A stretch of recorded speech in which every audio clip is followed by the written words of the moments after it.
제가 그 요청을 받은 강의는 토마스 홉스의 국가이론입니다. 토마스 홉스는 장수하면서 90세까지 살았으니까 아주 장수를 했죠. 장수하면서 아주 많은 저서를 남겼습니다. 그 저서의 내용을 1시간 만에 쉽고 또 재미있게 그리고 핵심적인 지식을 가려내서 소개하는 일은 참으로 어려운 일입니다. 제가 1시간 동안에 여러분들께 말씀드리려고 하는 내용을 조금 아까 이재성 교수님께서 1분 안에 그냥 요약을 해주셔서 제가 큰 부담은 좀 덜었습니다. 이미 1분짜리 요약 내용을 여러분들께서 알고 계시니까 제가 1시간 동안 다소 횡설수설하더라도 여러분들이 생각이 헷갈리지 않고 정리된 지식을 얻어갈 수 있으리라고 생각을 합니다.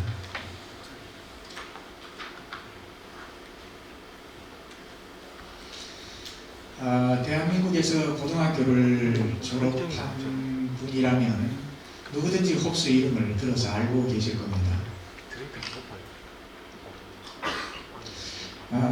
시민 여러분들과 저 사이에 거리가 제법 있기 때문에 목소리의 전달력을 높이기 위해서 마스크를 제가 좀 벗어도 되겠죠? 네.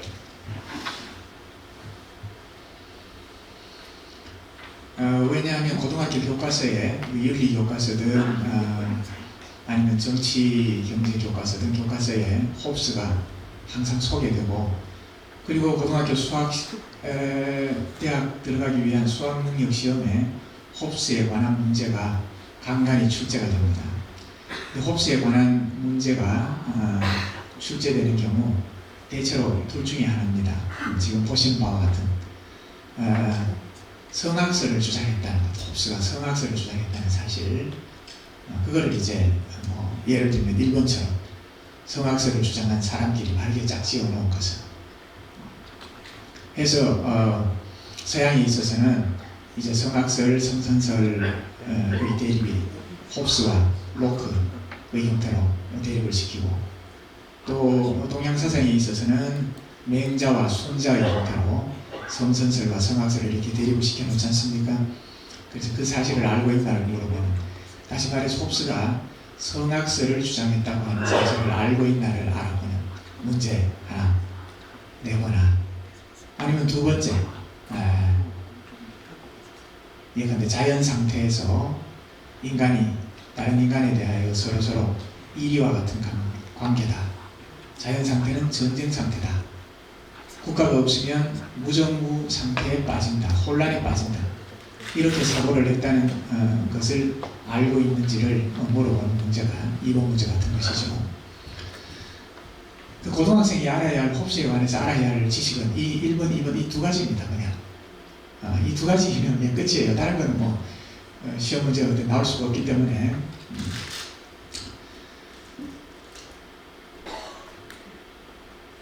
그렇습니다. 홉스의 이야기를 그냥 간단하게 소개를 하라고 그러면 이 두 가지를 얘기할 수밖에 없어요. 이 두 가지는 분명하기 때문에. 분명하다는 말은 홉스의 저서에서 분명히 이런 내용이 나타나기 때문에. 그런데 이렇게만 얘기하면 대학에서 전문적으로 뭔가를 연구하는 듯한 느낌이 들지는 않으니까 이제 학자들이 조금 더 고급한 언어로, 조금 더 심층적으로 홉스의 주장을 분석하여 소개하기 시작을 했습니다. 자, 예를 들면 이제 조금 아까 원장님께서 이게 어렵게 하면 안 된다 라는 말씀을 하셨는데 약간 살짝 어려워질 수가 있습니다.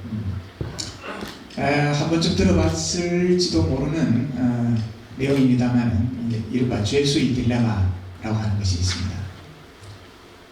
자, 왼쪽에 이렇게 표를 보시면 A하고 B하고 두 명의 죄수가 있습니다. 두 명의 죄수가 공동으로 범죄를 저질렀습니다. 범죄를 저질렀는데 범죄 사실에 대한 증거가 일부 경찰에 포착이 되었고, 나머지 증거들은 아직 좀 부족한 상황이 있습니다. 이 두 사람에 대한 신문을 통해서 추가 증거를 이제 얻어내야 하는 상황에 놓여 있습니다. 자, 이때 이 두 사람을 이제 분리해 놓고 신문을 합니다. 너 나머지 죄에 대해서 자백을 하면 네 죄는 조금 용서해 주겠다. A한테도 그렇게 제안을 하고 B한테도 그렇게 제안을 합니다. 그러면 그 제안을 받은 죄수 입장에서 이런 생각이 들겠죠. 자, 내가 정말 나머지 죄를 자백할 때와 낙자가 됐을 때 결과가 어떻게 될까? 이 결과는 내가 둘 중에 하나를 선택했을 때 또 한 명의 공범자인 B가 어떤 태도를 취하느냐에 따라서 좀 달라질 수가 있습니다. 나는 낙자가 됐는데 B가 자백을 했다. 이러면 B의 죄는 경감이 될 테고 내 죄는 더 무거워지겠죠. 수사에 협조하지 않았기 때문에. B도 내 공범자도 낙자가 떼주면 좋겠는데 알 수가 없어요. 그래서 궁리 하다가 내가 낙자가 됐을 때 B도 낙자가 떼주면 침묵해주면 좋겠지만 만일에 그렇게 되면 나도 침묵하고 상대방도 침묵하면 이제 드러난 증거에 의해서만 벌을 받으니까 예를 들면 3년 징역 3년을 받는다고 이제 가정을 합시다. 근데 나는 이제 자백을 하고 상대방 공범은 낙자가 되는 경우에 나는 자백했기 때문에 수사에 협조했으니까 조금 경감해 주겠지요. 그러면 나는 이제 1년 정도 형을 받고 그 다음에 B는 낙자가 됐기 때문에 가중처벌, 수사에 협조하지 않은 죄, 그리고 추가 증거가 A에 의하여 드러났기 때문에 10년의 징역형을 받게 됩니다.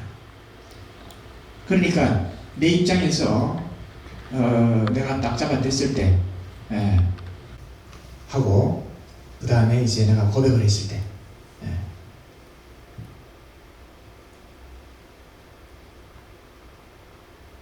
이렇게 침묵을 내가 낙자가 되면 위험부담은 10년입니다. 그리고 일이 잘 되면 3년을 살아요.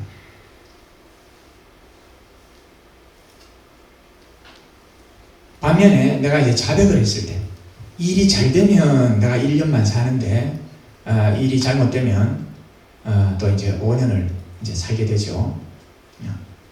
이럴 때 A는 어떤 선택을 할 것인가? B를 한번 믿어봐. 나처럼 낙자가 떼주기를 믿어보고 한번 모험을 해봐. 이럴 수도 있고 아니야, B를 어떻게 믿어? B가 유혹에 빠져서 자백을 할 거야. B는 자백을 했는데 내가 가만 낙자가 떼면 나는 10년을 살아야 돼. 이건 안 돼, 위험해. 그래, 위험을 줄이는 게 나아.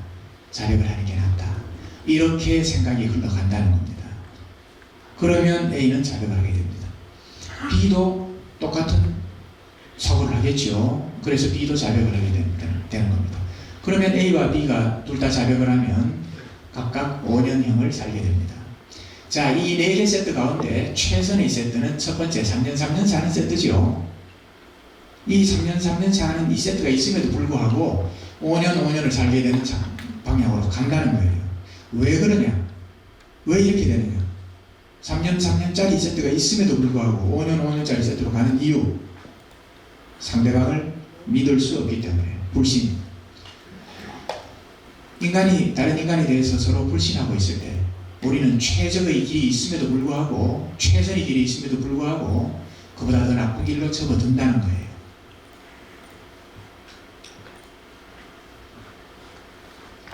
자연 상태가 이런 상태입니다. 자연 상태에서는 더 좋은 사람이 평화롭게 살아가는 좋은 상태가 있음에도 불구하고, 이론적으로 있음에도 불구하고 서로에 대한 불신 때문에 더 나쁜 길로 나아간다는 겁니다. 그러나 이 불신이라고 하는 게 내 마음대로 사람을 믿어볼까? 아니야, 사람을 못 믿을 존재다. 내 마음대로 선택하는 게 아니죠. 살아가면서 대개는 다른 사람에 대한 태도를 결정하게 됩니다.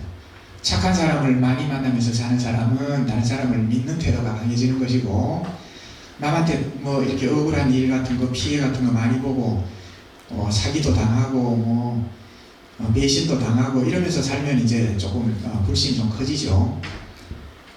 그러면 인간이 이 불신의 대상이 되는 것이 정상인가, 자연스러운가, 아니면 신뢰의 대상이 되는 것이 자연스러운가 하는 것을 우리 인간의 경험을 통해서 놓고 보면 대체로 어린아이나 젊은 사람들은 다른 사람에 대한 믿음이 좀 강한 편입니다. 왜냐하면 자기 마음에 비추어서 다른 사람을 보고 어린아이들은 보통 가정의 보호 또는 교육기관의 보호를 받으면서 자라지 않습니까? 그러다가 나이 20살 돼서 사회에 진출하게 되면 이제 드디어 사회의 냉혹한 모습을 이제 보기 시작하죠. 그래서 나이가 들면 들수록 더욱더 다른 사람에 대한 불신이 커집니다. 그러니까 경험이 많으면 많을수록 타인에 대한 불신이 커져서 부모님들이 자녀들한테 항상 그 얘기하죠. 너 조심해라. 남 함부로 믿지 마라. 이런 얘기를 하게 되죠. 경험이 많으면 많을수록 타인에 대한 불신이 늘어난다는 걸 보면 사람이 못 믿을 존재인 것 같긴 합니다. 겪으면 겪을수록 못 믿게 되니까. 자, 그래서 이제 홉스가 생각한 거는 이렇게 다른 사람이 어떤 행동을 취할지 내가 알 수 없는 상황에서는 우리가 최선의 길이 있음에도 불구하고 점점 더 나쁜 길로 나아가게 되니까 다른 사람이 어떤 행동을 할지 우리가 믿음을 좀 가질 수만 있다면 그러면 최적의 길을 찾을 수 있지 않겠느냐, 최선의 길을 찾을 수 있지 않겠느냐 하는 게 이제 홉스의 생각이었다는 거예요. 그래서 이제 오른쪽 밑에 나오는 모습을 한번 보면, 자, 두 사람이 함께 가다가 곰을 만났다고 한번 생각을 해봅시다. 두 사람이 함께 가다가 곰을 만났는데 둘이 협력하여 곰하고 싸우면 곰을 제압할 수 있어요. 물론 뭐 조금 상처는 받겠지만은 제압할 수 있습니다. 약간의 희생은 치러도 제압할 수 있습니다. 근데 도망을 가면 나 혼자 도망을 가고 또 한 친구는 곰하고 맞서 싸운다 이러면 그 친구는 곰한테 혹시 잡아먹힐지 모르지만 난 안전하겠죠. 곰이 그 친구 잡아먹고 이제 배부르니까 나 안 따라올 테니까. 또는 나는 곰하고 맞서 싸우는데 이 친구가 도망갔다. 그럼 나는 이제 곰한테 잡아먹힐 수가 있겠죠. 둘 다 도망을 갔다. 그러면 위험 부담이 이제 반반으로 줄죠. 곰이 나를 쫓아올 수도 있고 친구를 쫓아올 수도 있으니까 위험은 반반으로 줍니다. 자, 이때는 앞에 것과 상황이 약간 다른 것이, 앞에 거는 두 사람이 격리가 돼서 저 친구가 지금 자백을 할지 딱 잡아댈지 내가 알 수가 없지만 곰하고 맞서 싸우는 거는 딱 태도로 보면 알 수가 있죠. 옆에 딱 보면 맞서 싸우려고 하는지 도망가려고 하는지 딱 보고 맞서 싸우겠다는 자세를 취하면 나도 맞서 싸울 것이고, 도망갈 태세를 갖고 있다고 나도 같이 도망가는 거고, 선택하기 좀 쉽지 않습니까? 이때는 최선의 길이 선택 가능한 상황으로 이제 가는 겁니다.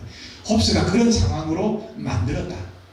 이런 것이 요즘 대학 같은 곳에서 홉스를 설명할 때 이제 나오는 그 이론의 구조 같은 겁니다. 앞에 얘기했던 것보다는 조금은 더 좀 세련된 설명 같아 보이기는 하죠. 이른바 게임 이론이라고 하는 그 모형으로 이제 설명하는 방식입니다. 이렇게 뭐 약간 복잡한 언어로 설명을 해도 궁극적으로는 결국 상황이 이 상황인 겁니다. 자, 사람이 착한 존재냐 악한 존재냐, 이 둘 중에 하나로 대답을 해야 되는 상황이라고 그러면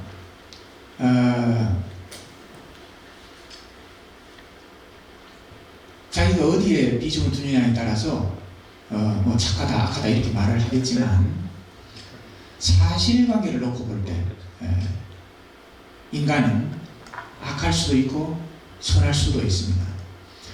1인칭의 관점에서 보면 나는 양처럼 착하고 순한 존재입니다. 1인칭의 관점에서는 그래요. 그런데 3인칭의 관점에서 남이 나를 바라볼 때는 늑대입니다. 자기를 위하여, 즉 이기적인 목적을 가지고 언제든지 남을 해칠 수 있다. 남의 생명을 빼앗을 수도 있고 상해, 폭력, 사기 이런 범죄를 저지를 수 있는 그런 대상입니다. 믿을 수가 없기 때문에 어떤 일을 저질지 몰라요. 그러니까 여기 지금 늑대하고 양하고 있는데 이 늑대와 양이 서로 다른 존재가 아니라 자기 안에 있는 양 같은 성격과 늑대 같은 성격인 겁니다. 인간이 가지고 있는 이중성입니다. 내가 타인과의 관계에 있어서 나는 양 같지만 그 사람 입장에서 볼 때는 내가 늑대인 거예요. 그래서 홉스가 인간에게 늑대와 같은 성질이 있다고 말한 것은 인간은 늑대다라고 말한 것이 아니라 다른 사람이 언제든지 나한테 늑대가 될 수 있다는 것을 말한 겁니다. 그 다른 사람이 언제든지 나한테 늑대가 될 수 있다는 말은 다른 사람도 나를 볼 때 언제든지 늑대가 될 수 있다는 얘기예요. 그거를 왜 받아들이지 못하느냐. 홉스의 성악설이라고 하는 말의 뜻은 그냥 그런 뜻입니다. 인간이 진짜 악한 존재다 하기보다는 언제든지 악한 행동을 할 수 있다고 다른 사람들이 생각을 한다는 거예요. 그 생각을 나무랄 수는 없지 않겠습니까? 저 여러분들 잠잘 때 문 잘 걸어 잠그고 자죠? 외출할 때 문 활짝 열어놓고 외출합니까? 문 잘 닫고 외출을 하죠. 그리고 깜깜한 밤길이나 산길을 갈 때 횃불이라든가 전등을 밝혀들고 혹은 주머니 칼이라도 하나 준비해가지고 혹시 모를 위험에 대비하지 않습니까? 그렇게 대비하는 마음 자체가 다른 사람이 나에게 악한 행동을 할 수도 있다는 염려를 하기 때문에 그렇게 된다는 거예요. 그래서 그래, 이 늑대로부터 수시로 시달리는 이보다도 저 사자 뒤에 가가지고 저 사자의 위험을 좀 빌어서 저 늑대를 좀 막자. 그 늑대를 막고 그 대신에 사자 뒤에 숨으면 사자가 보호해주는 대가를 또 요구하겠죠. 보호해주는 대가를 요구합니다. 지금 이제 양들이 풀도 뜯어먹고 쉬기도 하고 이러는데 때로는 이제 사자를 위하여 일도 해야 되고 사자가 먹이 구해오라고 먹이도 구해와야 되고 사자의 요구에 따르긴 따라야 됩니다. 자, 사자가 하는 요구를 따르고 사자 뒤에 숨는 게 더 좋을까? 아니면 언제 나를 공격할지도 모르는 늑대 틈바구니에서 내 스스로 나를 보호하면서 살아가는 게 좋을까? 이 중에서 선택을 해야 된다는 거예요. 그래서 사자 뒤에 숨기로 선택한 것이 바로 국가의 성립이다. 이게 홉스의 이론 구조입니다.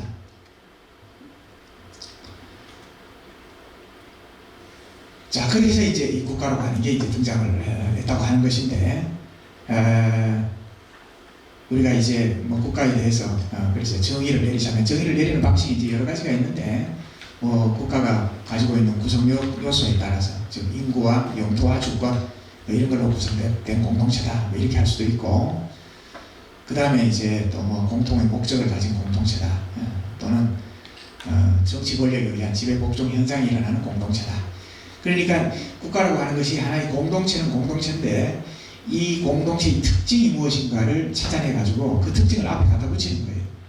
그 특징이 구성 요소를 특징으로 삼으면 이제 형식적인 정의가 되는 거고, 또 거기에 일어나는 현상을 특징으로 삼으면 바로 이제 현상적 정의, 정치 공동체라고 하는 이런 표현이 되는 거고, 또 그 국가가 성립된 목적 또는 이유를 중심으로 설명을 하려고 하면 이제 목적론적 정의가 될 텐데, 최선의 삶에 필요한 외적 조건을 유지하는 기능을 가진 공동체다. 이 말이 좀 복잡하긴 한데, 최선의 삶에 필요한 외적 조건.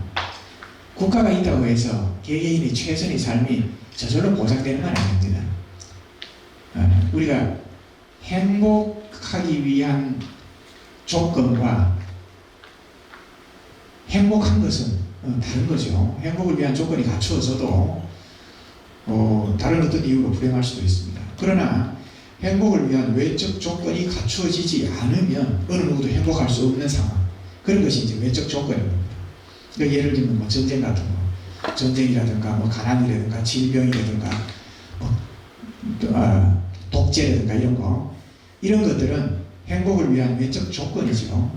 전쟁이 없는 평화시에, 그리고 가난하지도 않고 경제적으로 어느 정도 부유하고 병도 없이 몸이 건강하고, 그리고 독재체제가 아니라 자유롭게 자기의 삶을 계획하고 실천할 수 있는 자유로운 사회에 산다고 하더라도 자기의 삶은 행복하지 않을 수도 있죠. 그러나 이 네 가지 조건이 갖춰져 있으면 나머지 행복의 문제는 이제 자기 책임으로 돌아오는 거죠. 자기가 행복을 찾아야 됩니다. 그때부터는 헌법이 보장한 행복 추구권이라고 하는 그 권리에 의하여 스스로 행복을 찾아가는 겁니다. 그런데 가난하거나 몸이 아프거나 또는 뭐 전쟁, 우크라이나, 러시아, 그 돈바스 지역처럼 전쟁이 포탄이 막 날아다니거나 또는 독재체제 안에서 언제 어느 때 끌려가가지고 고문당하고 뭐 갇히고 사라지고 이럴지도 모르는 그런 사회 속에서는 사람이 행복하기 어렵지 않겠습니까? 그때는 행복이 자기 책임은 아닌 거죠. 국가가 외적 조건을 보장하지 못했기 때문에 사람이 불행에 빠지는 겁니다. 그래서 이제 국가에 대해서 이렇게 정의를 어떻게 할 것인가 하는 것은 국가 공동체에서 일어나는 특징적인 현상을 뭐로 보느냐에 따라 이제 달라질 수가 있습니다. 그런데 어쨌든 국가 공동체가 갖고 있는 가장 큰 특징은 뭐냐면 강제력입니다. 그러니까 국가 공동체가 규칙을 정하면 모든 사람은 그 규칙을 따라야 돼요. 그 규칙, 반드시 따라야 하는 규칙이 엄청나게 많죠. 엄청나게 많습니다. 우리나라의 법률만 하더라도 5천 개가 넘습니다. 그 법률은 다 강제력을 갖고 있습니다.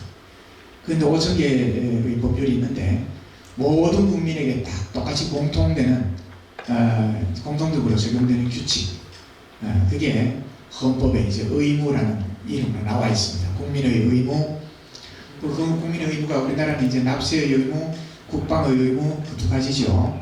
그 외에 뭐 교육의 의무나 근로의 의무 같은 것이 이제 있긴 있습니다만은 되게 납세, 국방에 비하면 교육이나 근로의 의무는 선언적인 의무입니다. 그렇게 해라. 뭐 그렇게 안 한다고 해서 뭐 경찰이 어디 잡아가거나 무슨 뭐 그러지는 않고. 그러나 납세와 국방은 다르죠. 세금을 안 낸다거나 징집 영장이 나왔는데 징집에 응하지 않는다거나 이러면 처벌을 받습니다. 이 국방의 의무는 여성들의 경우에는 평시에는 이행하지 않지만 전시가 되면 이제 동원이 될 수 있죠. 전시에는 뭐 여성들도 남자들과 똑같이 이제 전쟁 업무에 또 종사하도록 동원이 될 수도 있습니다.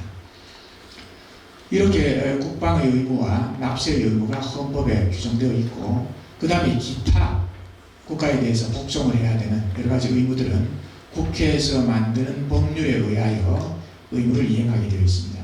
즉 우리가 국가 권력에 복종한다고 하는 뜻은 국가가 정한 규칙을 지킨다는 말입니다. 그 규칙은 강제 규칙입니다. 징집영장이 나왔는데 그 날짜에 징집에 응하지 아니하고 친구하고 약속이 있어서 뭐 못 간다 뭐 이렇게 통보를 하거나 이럴 수가 없어요. 그럼 그냥 또 잡아가겠죠.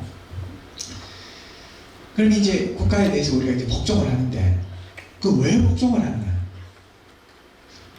복종을 안 하면 잡아가기 때문에. 이 설명이 너무 좀 원시적인 것 같이 느껴지지 않아요? 내가 법을 지키는 이유가 뭔가 했을 때 법 안 지키면 처벌받으니까. 이렇게만 대답하면 인간으로서의 품위가 좀 떨어진 것 같은 느낌이 살짝 좀 들지 않습니까? 뭔가 규칙을 지켜야 할 합당한 이유, 그 규칙이 우리의 공동체를 어떻게 유지시키고 번영시키고 궁극적으로 나의 행복에 기여하는가 뭐 이런 걸 설명해야 될 것 같은 느낌이 좀 들 수가 있어요. 옛날 사람들도 다 똑같은 생각을 했습니다. 국가에 대해서 복종을 하는데, 국가는 그냥 내가 태어날 때부터 있었으니까 복종을 하는데 내가 그 국가 권력에 왜 복종하지? 물리적으로 복종하지 않을 수 없어서 복종을 하지만 나 복종하기 싫은데 내가 복종 안 하면 나를 때리니까, 잡아가니까, 가두니까, 그래서 내가 어쩔 수 없이 복종한다. 이렇게 생각하면 마음이 얼마나 괴롭겠습니까? 뭔가 내가 복종을 하는데 이 복종하는 것이 큰 복이다, 나한테 즐거움이 된다, 나한테 이익이 된다, 뭔가 이렇게 생각하면 좀 신이 나서 복종을 할 텐데, 그래서 복종을 하는 합리적인 이유가 정말 있나 생각을 해보고, 복종할 이유가 없으면 맞서 싸울 것이고, 복종할 이유가 있으면 복종을 하자. 이제 철학자들이 그런 생각을 시작을 했던 겁니다. 그래서 국가 권력에 복종하는 이유에 대한 설명들이 이제 국가론이라는 이름으로 나오기 시작을 합니다. 그래서 대략 역사적인 순서에 따라서 나온 것을 보면 첫 번째 나오는 것은 신력설입니다. 이거는 이제 가장 원시적인 생각이죠. 국가에 왜 복종을 하느냐? 자, 생각해 보십시오. 삼국시대에 부족국가 시대에 부족장에게, 삼국시대의 왕에게 왜 복종을 하느냐? 왕이 사약을 내리면 아이고 삼족을 멸하지 아니하고 나에게만 사약을 내려서 감사합니다 이러고 받아 마시지 않습니까? 왜 그렇게 복종을 하느냐? 왕은 나를 언제든지 해칠 수 있는 큰 권력을 가지고 있기 때문에 두려우니까, 나뿐만이 아니라 내가 사랑하는 사람까지도 모조리 죽일 수 있는 힘을 갖고 있는 존재니까 두려워서 복종을 하는 거예요. 무서워서. 초기 상황은 그랬죠. 인류의 원시 상황에서는 그랬을 겁니다. 그리고 폭력 조직에서 조직원들이 폭력배의 두목에게 복종하는 이유가 뭐겠어요? 그 두려워서 그러지 않겠어요? 복종하지 않으면 당장 신체적인 어떤 위해를 당할 수가 있기 때문에. 그래서 이것이 이제 이른바 실력설이라고 하는 겁니다. 국가 권력이 복종하는 이유, 무서우니까. 나를 언제든지 해코지할 수 있으니까 내가 엎드려서 내가 당신을 섬기겠습니다. 충성하겠습니다. 말 잘 듣겠습니다. 말 안 들으면 처벌받으니까. 즉 처벌의 공포 때문에. 그리고 실제로 시족국가에서 부족국가, 고대국가, 근대국가로 국가의 규모가 확장된 그 역사를 한번 보십시오. 어떻게 해서 확장됐는지. 이 확장의 동인이 무엇인지. 확장의 동인이 마치 동호회 멤버가 늘어나듯이 선전 문구 만들어가지고 배포를 하고 권유를 하고 해서 회원이 늘어났습니까? 국가의 규모가 어떻게 커졌습니까? 생각해 보십시오. 부족연맹체 같은 데서 고대국가로 나아갈 때 전쟁이었잖아요. 전쟁을 통해서 정복을 하는 겁니다. 삼국시대에서 고려시대로 전쟁을 통해서 통일이 되는 겁니다. 국가의 규모가 커지게 됐다는 것은 새로운 복종을 요구하는 권력이 등장했다는 것인데, 자, 전쟁을 통해서 등장을 했습니다. 그 무력과 실력을 통해서 등장을 했습니다. 이거 우리의 역사적 경험하고 부합해요. 이 실력설이. 그러다가 이제 BC 5세기, 6세기 무렵에 드디어 자연성장설이라고 하는 이런 학설이 이제 등장을 했는데, 고대 그리스의 철학자 아리스토텔레스가 이 분명하게 정리를 한 학설입니다. 여러분들이 하고 있는 일을 잘 생각해 보십시오. 여러분들이 하고 있는 일, 여러분들이 하루하루 선택해서 어떤 일을 할 때 그렇게 하는 것이 여러분에게 뭔가 더 좋으리라고 생각해서 그렇게 하지 않겠습니까? 내가 이런 일을 하는데 이런 일을 하면 나한테 해로움이 생길 거야. 그러면서 그 일을 하는 사람은 없죠. 어리석고 무식해서 그 일을 할지언정 그 일을 하는 동안에는 뭔가 이렇게 하면 나한테 이로움이 생길 거라고 생각해서 그 일을 하는 거예요. 말하자면 자기에게 좋다고 생각되는 일을 하는 겁니다. 자, 나에게 좋다고 생각되는 일을 해서 연필 깎는 칼을 하는 조그마한 칼을 샀다. 그 칼은 연필을 깎을 수 있겠죠. 또 주방에서 두부나 무를 썰기 위해서 주방기구 칼을 샀다. 주방용 칼을 샀다. 연필 깎는 칼보다 조금 더 크죠. 조금 더 큰 칼은 조금 더 큰 일을 할 수가 있겠죠. 나를 위해서 조금 더 좋은 일을 할 수 있을 겁니다. 그게 아니라 무슨 정육력 도마, 뼈 같은 것도 막 잘라내는 큰 톱을 샀다. 더 강력한 톱을 샀다. 그거는 나를 위해서 좀 더 뭔가 좋은 일을 할 수가 있겠죠. 그러다가 마침내 화목 난로에 쓸 장작 같은 거를 쓸 수 있는 기계톱 같은 거를 샀다. 더 강력한 기계톱을 샀다. 그러면 이것도 역시 나를 위해 뭔가 더 좋은 일, 더 큰 일을 할 수 있을 것 같지 않습니까? 자, 보십시오. 국가라고 하는 건 인간이 만들었습니다. 그리고 그 국가는 힘이 강력합니다. 다른 모든 사람에게 어떤 강제적으로 뭔가를 하게 만들 수 있는 힘을 갖고 있어요. 그렇다면 그 힘의 크기에 비례해서 내가 할 수 없는 어떤 일도 할 수 있을 것 같잖아요.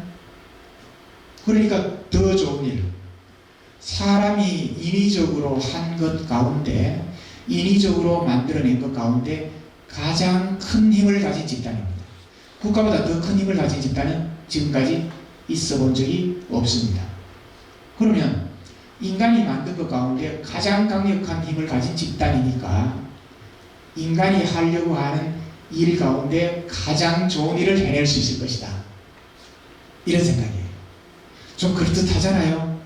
내가 할 수 없는 일은 국가는 할 수 있잖아요. 내가 할 수 없는 일, 우리 친구들끼리 할 수 없는 일, 동호회에서 할 수 없는 일, 대학에서 할 수 없는 일, 교회에서 할 수 없는 일, 국가는 할 수 있을 것 같잖아요. 국가가 동원하면, 국가가 나서면 할 수 있을 것 같아요. 그게 아리스토텔레스의 생각이었습니다. 그러니까 국가는 자연스럽게 생겨나는 것이다. 마치 우리가 좋아하는 일을 하나씩 찾아서 하듯이, 좋아하는 일을 하나씩 찾아서 하다 보니까 국가라는 것도 만들었고, 만들고 보니까 이게 힘이 강력하다. 이 강력한 힘은 뭔가를 할 수 있을 것이다. 뭔가 가장 좋은 일을 할 수 있을 것이다. 내가 들 수 없는 큰 돌멩이도 들 수 있을 것이고, 내가 어떻게 할 수도 없는 강물줄기도 바꿀 수 있고, 내가 어떻게 할 수 없는 산도 부숴가지고 평지로 만들어버릴 수 있고 할 수 있을 것이다. 이 생각을 아리스토텔레스가 한 겁니다. 그래서 국가는 자연스럽게 생겼다. 인간이 본성이 나온 것이다. 어떤 본성? 자기에게 좋다고 생각되는 일을 하려고 하는 본성. 그 본성이 국가를 만든 거다. 그러므로 국가는 인간을 위하여 가장 좋은 일을 할 수 있는 공동체다. 이게 이제 그 다음 나오는 학설입니다. 두 번째 게 그래도 1번보다는 약간 희망적인 것 같지 않아요? 처벌을 하기 때문에 내가 어쩔 수 없이 국가 권력에 복종한다. 이런 경우에는 희망이 없어요. 국가의 처벌을 피할 수 있다는 생각이 드는 곳에서는 규칙을 안 지키고 국가의 명령에 따르지 않겠죠. 처벌을 피할 수만 있으면. 마치 도둑이 잡히지 않으리라는 보장만 있으면 도둑질 계속하는 것처럼. 근데 두 번째처럼 이렇게 본성의 산물이고 국가는 인간을 위하여 뭔가 좋은 일을 할 수 있다고 하는 결론에 도달하면, 자, 그러면 국가가 갖고 있는 이 강력한 힘으로 뭐를 할 수 있을까? 어떻게 하면 그 일을 하게 만들 수 있을까? 이 생각을 할 수 있잖아요. 두 번째부터는 약간 희망이 생기기 시작합니다. 그리고 인간의 사고가 활발해지기 시작합니다. 자, 그래, 내가 할 수 없는 일, 국가는 할 수 있어. 뭘 할 수 있지? 어떻게 하면 국가로 하여금 그 일을 하게 만들 수 있을까? 이 생각을 하는 겁니다. 그 다음에 세 번째 등장한 학설이 이제 그리스 세계가 무너지고 그리스 헬레니즘 세계가 무너진 이후에 이제 로마 시대가 오고, 그 다음에 기독교가 전파가 되면서 AD 300년 정도가 들어가면 이제 유럽은 그때부터 이제 기독교 세계가 되기 시작합니다. 그로부터 대략 한 14세기, 15세기 정도까지 거의 1000년 이상을 이제 기독교 신학이 이제 지배하는 사회로 변합니다. 유럽의 경우는. 물론 아시아의 경우에는 기독교와 같은 그런 유일신 종교가 널리 퍼지지는 않았고, 물론 뭐 중국, 한국, 일본은 이제 불교가 주로 전파가 됐지만, 불교는 사람들이 세속적인 생활에 직접 관련이 있는 그런 교리 체계를 갖고 있지는 않기 때문에 정치 체제의 변화에는 그닥 큰 영향을 미치지 않았습니다. 그러니까 아시아의 경우에는 조금 경우가 다릅니다만은, 이제 유럽의 경우에는 기독교 세계가 지배하면서 군주가 된 사람의 권력이 하나님으로부터 온 것이다. 성경에도 뭐 그런 내용이 나오지 않습니까? 가이사의 것은 가이사에게, 하나님의 것은 하나님에게. 사실 로마의 지배를 받고 있던 그 유대인들의 입장에서 볼 때, 유대인들은 로마의 지배를 받기 이전에 이미 대략 BC 600년경부터 이미 그 아시리아한테 멸망당하고 바빌로니아한테 멸망당한 이후에 페르시아의 지배를 받고, 또 알렉산더의 또 지배를 받고, 그 이후에 또 로마의 지배를 받는 이 과정을 쭉 거치는 동안에 이민족의 핍박을 계속해서 받아왔습니다. 계속해서 받아왔기 때문에 그 계속해서 이민족의 핍박을 받는 동안에 이제 대항하는 싸움도 물론 여러 차례 전개되지만 다 실패를 했어요. 아주 짧은 기간 그 성공한 것에 의해는. 그러니까 싸워도 이기지 못하는 상대에게는 어떻게 하는 게 좋으냐? 엎드려서 복종하는 게 더 편하죠. 알았다. 그러면 네 하자는 대로 할게. 이렇게 복종하는 게 더 편할 겁니다. 그래서 예수도 그 유대인들에게 그냥 가이사의 것은 가이사에게로, 그리고 세속의 권력에 복종해라. 계속 맞서 싸우려고 하지 말고 너희 나라는 하늘에 있으니까 여기서 그냥 복종하고 엎드려서 복종해라. 이렇게 이제 가르치기 시작한 겁니다. 그렇게 가르치기 시작했으니까 이제 유럽 사회에서 군주들은 예수님조차도 복종하라고 했으니까 그 예수의 가르침은 하나님의 명령이다. 그럼 하나님이 그 군주에게 복종하라고 했다는 이야기는 군주의 권력을 하나님이 준 거나 마찬가지다. 그 논리가 이제 왕권 신수설이 된 겁니다. 왕의 권력은 하나님이 준 거다. 그런데 이 왕권 신수설이 지금 내가 설명한 이 구조에 따라서 등장하긴 했지만, 그래도 그 군주가 독재를 행사하고 이러는 것을 그냥 이렇게 견디는 것이 과연 옳은 것인가에 대한 회의가 계속 일어날 수가 있겠죠. 하나님은 왜 이렇게 불합리한 상황을 자꾸 우리한테 강요를 하시나, 이런 의심이 들 수가 있어요. 근데 이 왕권 신수설이 보기만큼 그렇게 나쁜 건 아니에요. 왜냐하면 하나님으로부터 왕권이 내려왔다 이러면 왕권을 행사할 때 하나님의 뜻대로 행사해야 된다, 그런 논리가 성립할 수 있잖아요. 그럼 하나님의 뜻이 무엇인가? 군주에게 하나님이 권력을 줄 때 어떻게 그 권력을 어떻게 쓰라고, 뭘 하라고 줬을까? 그걸 하나님한테 물어봐야 될 거 아니에요. 누가 물어보느냐? 성직자가 물어보는 겁니다. 군주가 직접 물어볼 수가 없어요. 성직자가 물어봐요. 그러니까 신부, 그때는 이제 가톨릭 사회에서는 신부가 물어보는 겁니다. 다시 말해서 왕권 신수설에 의하여 국가 권력이 정당화되었다고 하더라도 그 권력이 어떻게 행사되어야 되는지에 대해서는 성직자 계급들이 어느 정도 제어를 하고 통제를 할 수 있게 되었습니다. 그렇기 때문에 이 이론이 꽤 오랫동안 유지가 됐던 겁니다. 성직자 계급이 내가 하나님한테 물어봤는데 당신 지금 하고 있는 일 좀 잘못된 거다. 그렇게 하면 안 된다. 그렇게 하지 말라고 그랬다. 그러면 하나님의 명령이 이런 거니까 당신 지금 행동 좀 고쳐라 이러면 그런가? 그리고 또 이제 군주가 자기 권력을 조금 절제하는 이런 효과가 있었던 겁니다. 그런데 참 권력이라고 하는 게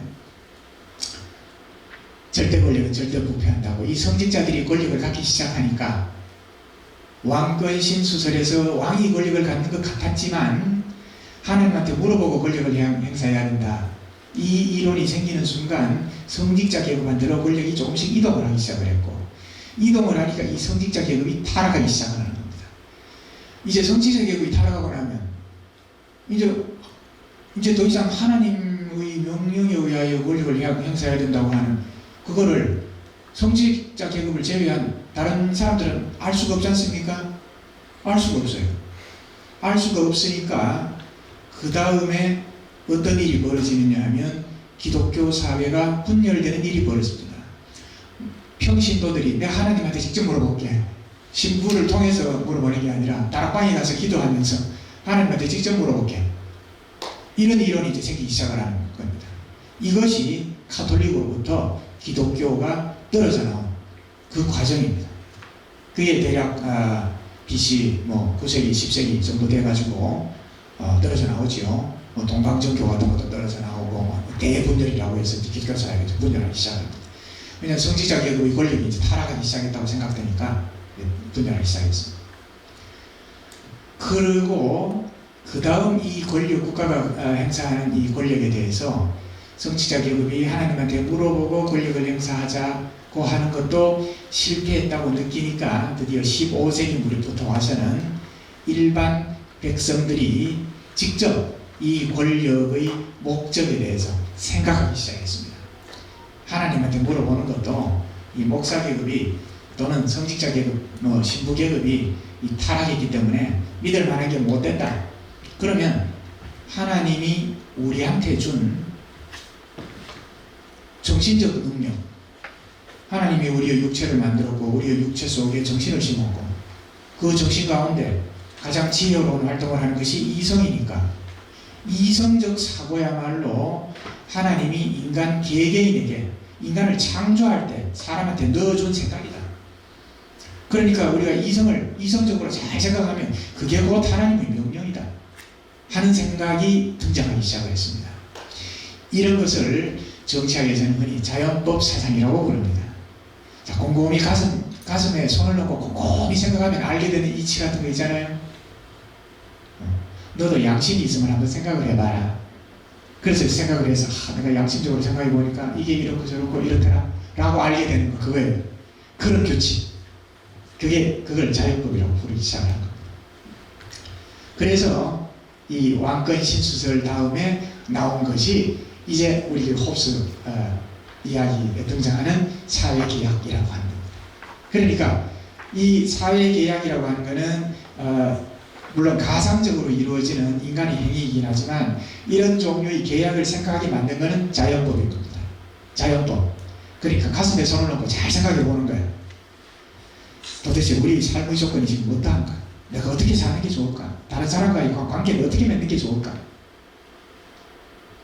그래서 다른 사람과의 관계에 있어서 내가 이래 할 테니까 너는 이렇게 해라. 즉 서로 권리와 의무 관계를 주고받는 것을 우리가 계약이라고 그러잖아요. 계약이라고 하는 것은 권리와 의무를 주고받는 겁니다. 나의 권리는 상대방의 의무인 거고 상대방이 갖는 권리는 나의 의무인 겁니다.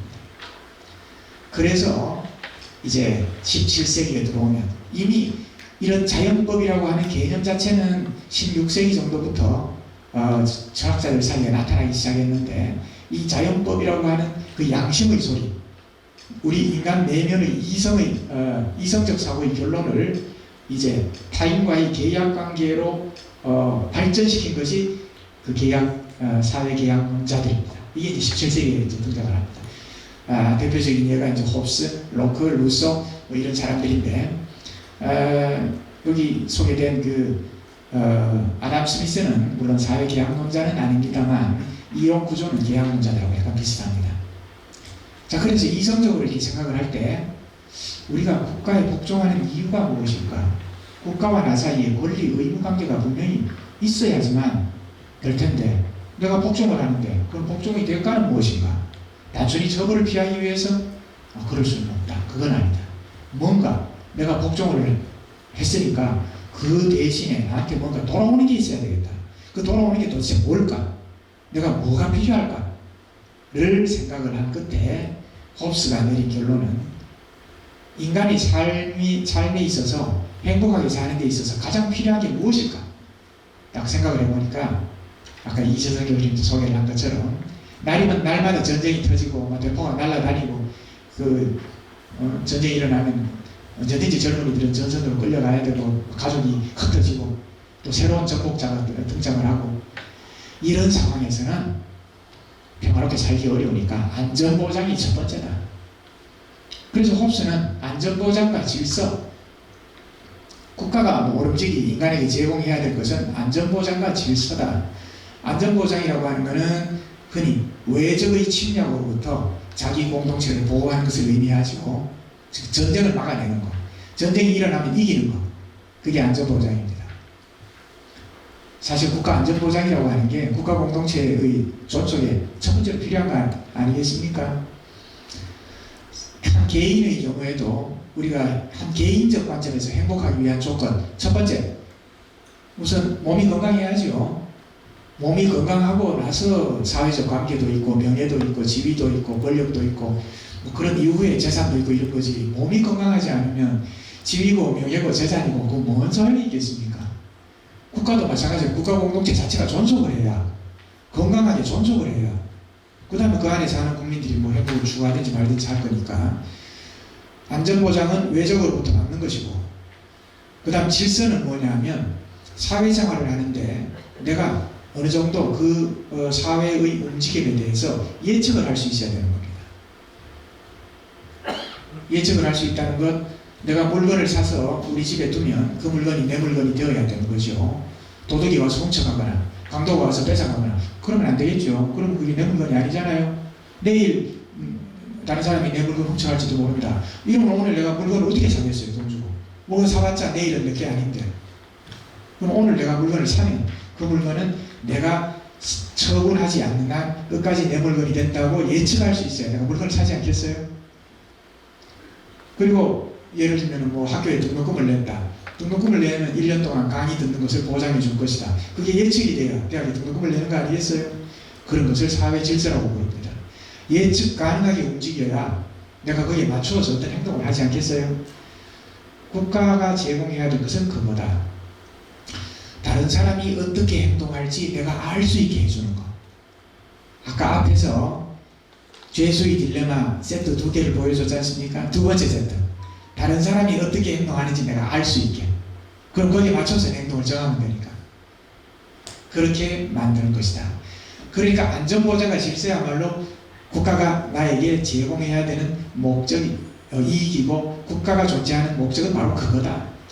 그게 실제건 아니건 국가를 만들 때 내가 계약서에 그런 내용을 썼건 쓰지 않았건 간에 내가 법종이라고 하는 국방과 납세를 비롯하여 국가가 만드는 모든 종류, 우리나라 5천 개가 넘는 법률이 있는데 이 법률에 복종하는 어마어마한 대가를 내가 치르는데 이 어마어마한 대가를 치를 때에는 뭔가 그에 대한 보상이 있어야 되겠고 보상 가운데 내가 제일 필요로 하는 보상이 뭘까? 딱 생각해 보니까 안전보장과 질서다. 이렇게 된 거예요. 이게 이제 홉스 계약서의 큰 틀입니다. 여기에서 조금 더 이제 발전되어 나간 것이 로커나 루소입니다. 아마 로커나 루소는 또 전문 연구자가 여러분들에게 뭐 소개를 할 기회가 있거나 혹은 뭐 이미 또 여러분들이 강의를 들었을지도 모르겠습니다만은 그냥 간략하게 말을 하면 로커는 조금 더 구체화해서 안전보장과 질서 그거는 당연한 거고 거기서 한 걸음 더 나아가는데 조금씩 구체화시켜서 안전보장과 질서라고 하는 것은 생명이라는 말 하나로 요약을 했어요. 그래 뭐 당연히 그거는 생명을 보장해야지. 그리고 그 다음 두 번째로 자유, 그 다음 세 번째로 재산, 여기까지 나아간 겁니다. 자유, 재산까지 나아간 거예요. 국가 안전보장 이거는 사람 몸이 그냥 건강한 거 그냥 그거 딱 한 가지인 거죠. 거기에다가 로커는 이제 자유롭게 자기 하고 싶은 일, 자기 인생의 계획을 자기 스스로 세우고 선택의 자유를 누리면서 살아가야 되고 그 다음에 내 노동의 결과 내가 획득하게 된 재산은 국가가 됐건 누가 됐건 탐내지 못하게 내가 누리는 것. 이게 이제 로커의 계약 이론에 등장하는 핵심 개념입니다. 그러다 보니까 로커는 이제 국가 권력에 대한 국가 권력과 국민과의 관계에 있어서 오늘날 우리가 가지고 있는 사고와 조금 더 가까이 이제 와 있는 거죠. 이 홉스의 경우에는 안전보장과 질서라고 하는 지극히 원시적인 조건에서 시작을 했고 로커는 조금 더 나아가서 생명 플러스 자유와 재산이라고 하는 것. 이 생명, 자유, 재산은 오늘날 민주주의 이론에 있어서도 핵심이 되는 개념입니다. 여러분들이 형법을 보면 형법에 이제 이런 죄를 저지르면 처벌을 한다 하고 이제 처벌 규정이 나와 있지 않습니까? 이 처벌의 내용도 보면 생명에 대한 범죄 가장 큰 범죄예요. 살인죄부터 시작해서 상해, 뭐 폭행 이런 거. 그 다음에 이제 그 자유에 대한 범죄, 납치, 뭐 감금, 뭐 이런 거, 뭐 방해, 통행을 방해한다든가 이런 거. 그 다음에 재산에 대한 범죄 있죠. 사기, 뭐 강도, 절도, 뭐 이런 범죄 있지 않습니까? 이런 종류의 범죄들을 이제 처벌하도록 이제 되어 있는 겁니다. 그 다음에 이제 로크에서 한 걸음 더 나아가서 이제 루소로 가서 보면 약간 내용이 약간 추상화됩니다. 조금 추상화되는데 이 국가가 권력을 행사할 때는 그 권력을 행사하려고 하는 강제적으로 지키게 하는 규칙은 인민이 가지고 있는 일반 의지의 표현이어야 한다. 이런 좀 어려운 말을 이제 사용하고 있습니다. 뭐 좀 자세한 설명이 필요한 일이기는 하지만 그냥 간단히 말하면 일반 의지라고 하는 게 그냥 양심 같은 거예요. 양심 같은 거. 그러니까 생명, 자유, 재산만 가지고는 루소가 생각할 때 인간이 행복하기 좀 어렵다고 생각했던 것 같아요. 그러니까 홉스나 로크에 비해서 루소는 조금 더 감성적인 사람입니다. 여러분 이런 경우를 한번 생각을 해보십시오. 우리 이제 그 연금법에 의하여 직장생활인들은 강제연금보험에 가입하게 돼 있죠. 월급 받는 사람들이 월급의 일부를 그 연금법에 의해서 강제로 이렇게 떼서 보험에 가입하게 돼 있습니다. 근데 사람에 따라서는 아니 내 노후는 내가 알아서 해결할 텐데 왜 국가가 내 노후를 걱정해가지고 돈 다 줘 떼가나. 지금 내가 먹고 살기 힘든데 내가 내일 죽을지도 모르는데 뭐 10년 후 20년 후 뭐 나중에 연금 생각해가지고 지금 월급 뭐 쥐꼬리가 만한 월급 받는데 뭐 월급 100만 원 받는데 10만 원을 연금으로 뗀다? 90만 원 가지고 지금 살으라고? 나는 오늘 100만 원 살고 내 노후는 뭐 노후대로 그때 가서 내가 알아서 해결하겠다. 이렇게 생각하는 사람도 있지 않겠어요? 마치 그 애가 초등학교 애가 세뱃돈 받으면 부모가 뺏어가지고 엄마가 맡아가지고 있을게 이러고 이제 하면 애가 엄마 왜 내 돈을 왜 엄마가 가지고 있으라고? 너 가지고 있으면 쓰잖아. 내가 가지고 있을게. 너 18살 되면 그때 줄게. 뭐 이런 거하고 비슷한 거죠.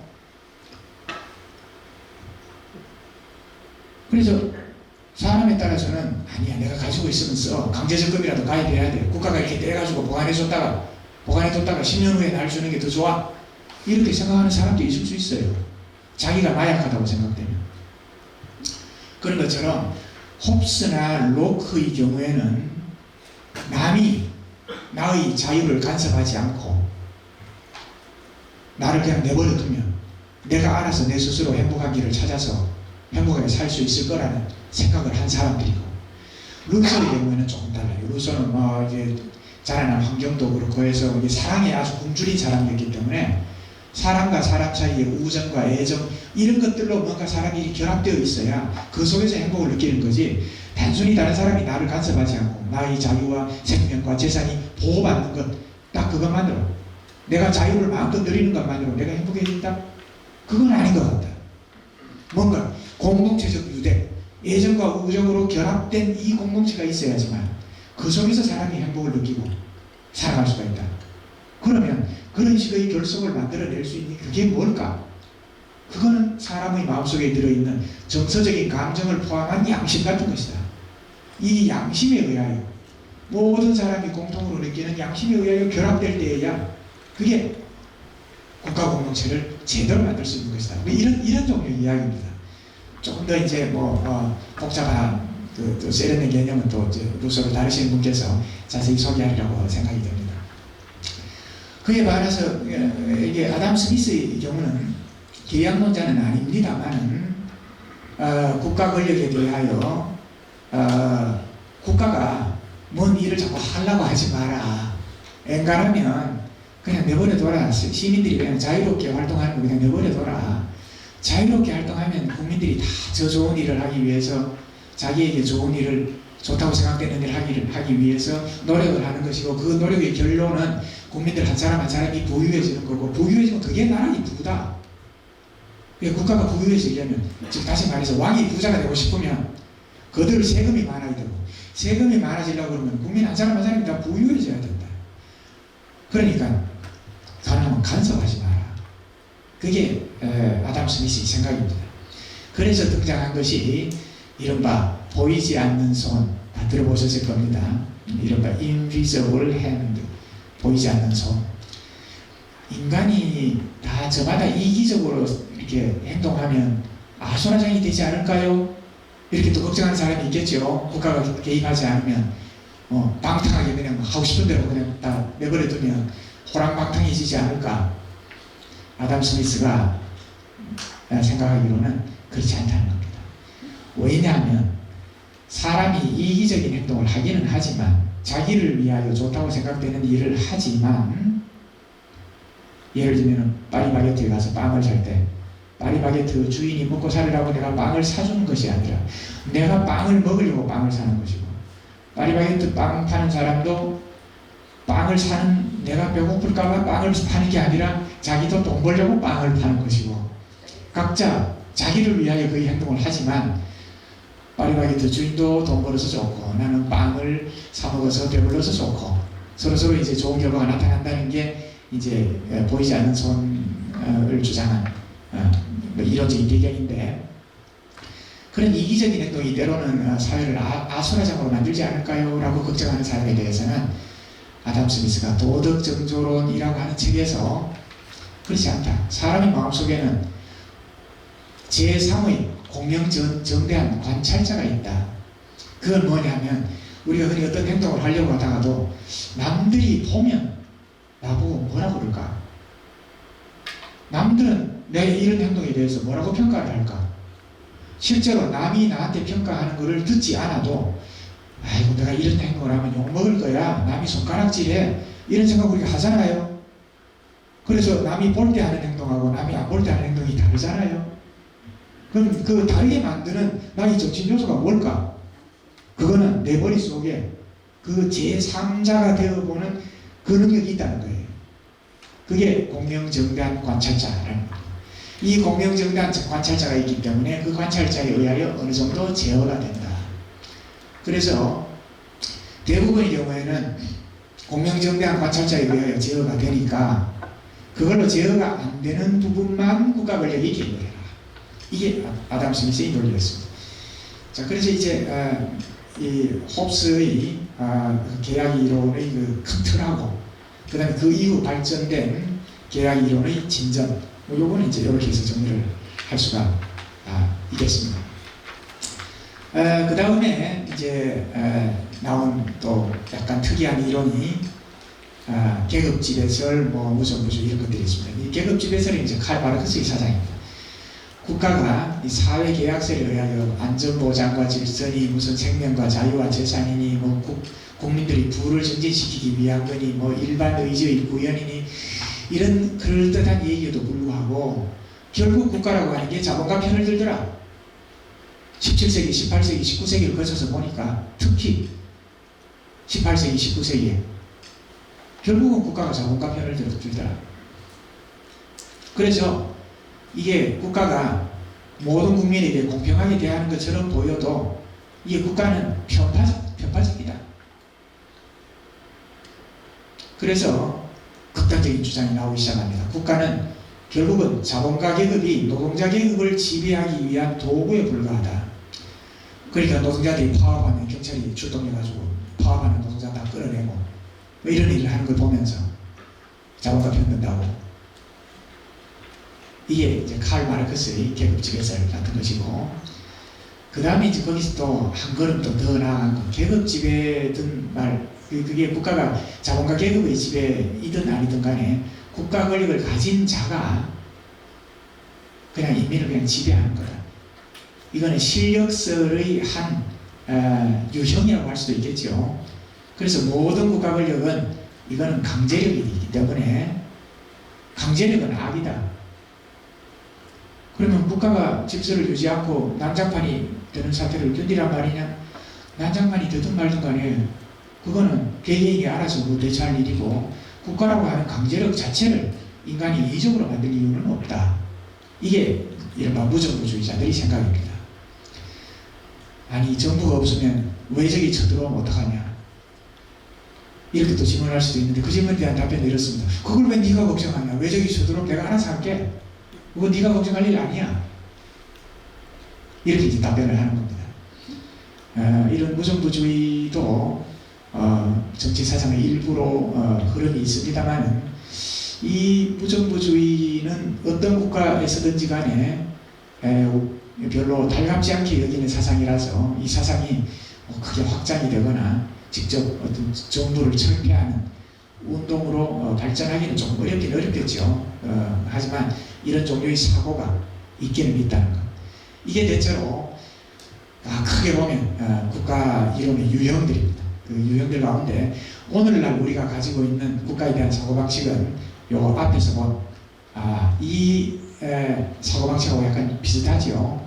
비슷한데 이제 출발점은 이 홉스다. 홉스를 중요한 근대 사상가로 여기는 이유는 이런 종류의 사고의 단초를 처음 제공했다는 거예요. 딱 이런 사고가 딱 시작되고 나면 그 다음 이걸 발전시키기는 좀 쉽죠. 그 로크, 루소, 존 스튜어트 밀 이런 사람은 홉스에서 시작을 해서 조금씩 더 발전시킨 이론이라고 볼 수 있지 않겠습니까? 그러니까 이 네 사상가를 다 묶어서 보면 시작은 홉스다, 이렇게 이제 볼 수가 있습니다. 자, 지금까지 말씀드린 게 이제 리바이어던에 나오는 내용의 그 큰 줄거리입니다. 그래서 이제 좀 더 자세한 내용은 여러분들이 이제 책을 이렇게 구해서 이제 이렇게 보시면 되리라고 이제 생각이 되고, 본문에 나오는 내용 같은 것들도 여기 이제 보시는 것처럼 자연 상태는 만인 대 만인의 투쟁, 늑대가 이렇게 양 잡아먹으려고 하는 그런 상태인 것이고, 그런 상태가 두렵죠. 그래서 두려우니까 그걸 인간의 정념이 이제 두려움이라고 하는, 그러니까 자연 상태에 대한 두려움과 공포심 때문에 그로부터 벗어날 수 있는 방법을 생각하고, 벗어나는 방법을 생각하는 것은 이성이다. 이성이 벗어나는 방법을 생각을 한다. 그래서 드디어 이제 계약 상황으로 들어간다. 이런 내용입니다. 그 다음에 홉스의 생애 같은 거는 그게 중요하지는 않습니다만, 홉스가 쓴 중요한 저서는 물체론, 인간론, 시민론, 요 앞에 시민론이 있습니다. 그리고 물체론, 인간론, 시민론 여기 합해가지고 리바이어던이라는 저서를 썼는데, 자, 물체와 인간과 시민, 이 순서가 뭐를 말하느냐 하면 이런 겁니다. 우주, 태양계, 지구, 이런 식의 순서예요. 그러니까 우주가 무엇인가, 그리고 태양계는 우주의 일부죠. 그 일부인 태양계, 그리고 태양계 속에 들어있는 지구, 이런 것처럼 이 세상에는 물체가 존재하는 겁니다. 물체와 물체의 움직임이 존재하는 겁니다. 물체와 물체의 움직임이 존재한다. 그 인간은 물체 가운데 특수한 물체에 속한다. 그리고 시민은 인간이 특수한 환경 속에 놓이면 시민이 된다. 그렇게 해서 이제 물체에 대한 연구를 하고, 인간에 대한 연구를 하고, 시민에 대한 연구로 이제 나아갔다.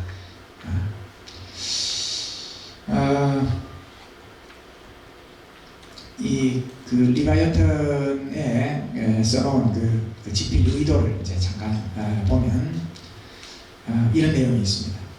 지금까지 플라톤을 비롯한 그 어떤 철학자도 도덕 이론의 모든 공리를 정리하고 충분히 혹은 대략이나마 증명하여 사람들이 통치하는 법과 복종하는 법을 배울 수 있도록 하지 못했다는 것을 생각하면, 자, 플라톤 이 일에 지금까지 어떤 철학자도 제대로 된 도덕 이론을 만들지 못했다.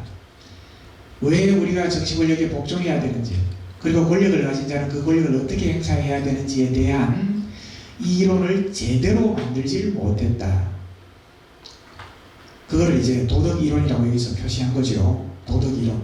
요즘 말하면 정치 이론인 겁니다. 플라톤을 비롯한 대철학자들도 지금까지 도덕 이론을 제대로 못 만들었다. 그 제대로 못 만들었기 때문에 인간이 지금 이 모양 이 꼴로 살고 있는 거다. 근데 내가 지금 만들었다. 내가 지금 리바이어던이라는 책에서 이제 만들었으니까 조금 희망이 좀 보이는 거예요. 내가 말한 이 도덕 이론대로만 사람들이 살면 평화와 행복이 찾아온다. 이렇게 생각을 한 겁니다. 다시금 희망이 생긴다. 이때까지 왜 인간들이 엉망진창으로 살았냐? 도덕 이론이 제대로 없어서. 근데 자기가 이제 도덕 이론을 만든 거예요. 리바이어던 책 속에 약 20개 정도의 자연법이 등장을 합니다. 그거 지키라는 게 그거. 그래서 이 저술이 어느 주권자의 손에 들어가 그가 스스로 생각하고 사심이 있거나 혹은 질투심이 많은 해석자에게 현혹되지만 않는다면, 아청꾼한테 휘둘리지만 않는다면, 또한 그가 온전한 주권을 행사하며 이것이 공적으로 교육될 수 있도록 보호한다면 이 사색의 진리는 실천적인 이익으로 바뀔 것이다. 내가 제시한 공리대로 도덕 이론대로 하면 세상에 평화가 오고 사람들이 행복한 삶을 누릴 수 있겠다. 이렇게 이제 생각을 한 겁니다. 말하자면 홉스 자신은 대단한 사명감을 가지고 단순히 무슨 학문적인 업적을 남긴다 이런 게 아니라 정말 대단한 사명감을 가지고 이 책을 10년에 걸쳐서 집필을 했습니다. 그 다음에 이제 이론 구성 같은 것은 그닥 중요하지 않을 것 같고, 이 그림이 잘 보이는지 모르겠습니다만은 여기 이제 국가 상태, 그 임페리움이라고 하는 통치 상태의 모습입니다. 이 젊고 이렇게 건강해 보이는 여성이 이렇게 이제 호를 들고 이렇게 통치를 하면 사람들이 이렇게 평화롭게 이제 농사도 짓고 뭐 벼베기도 하고 이러고 있죠. 통치가 없는 자연 상태. 자연 상태는 자기가 자기를 지켜야 돼요. 이게 참 근심 어린 표정으로 이렇게 약간 병든 것 같은 여자가 이 빈약한 무기를 가지고 이렇게 허술한 울타리 안에서 자기를 지키고 있는 겁니다. 이게 무정부 상태인 거고 이게 이제 정부 상태인 겁니다. 이 정부 상태로 가면 사람이 이렇게 행복해질 수가 있다. 이 정부 상태를 만든 인간은 이제 드디어 시민이 되는 겁니다. 시민론이라는 책에서 이 표적의 그림을 이렇게 그려놨어요. 이게 좀 더 자세한 그림이네요. 잊어보니까 여기 지금 빈약한 모습이 있고 여기는 조금 이렇게 좀 활기찬 자기 생업에 종사하는 모습이 있습니다.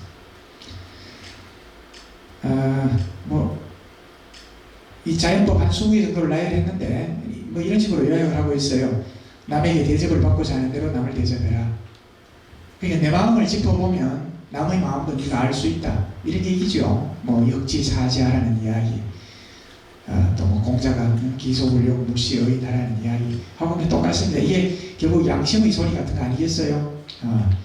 그리고 이제 칸트는 이후에 이거를 굉장히 좀 그럴듯한 말로 내 의지의 경륜이 동시에 모든 이성적 존재의 보편적 입법원리가 되도록 행동해라. 아마 또 칸트 철학을 또 여러분들이 또 공부하실 때에 필연적으로 이렇게 등장하게 될 정언 명령입니다. 자, 이 정도로 하면 제 생각에는 홉스 이론이 대체 어떤 구조를 가지고 있느냐를 충분히 아셨으리라고 생각이 되고 다른 이론가들과 이게 관계 속에서 어떤 위치에 있는지를 아실 거라고 생각이 됩니다. 시간이 좀 지났기 때문에 여기에 뭐 어록 가운데 좀 재미있는 거 한두 가지만 소개하고 마치도록 하겠습니다.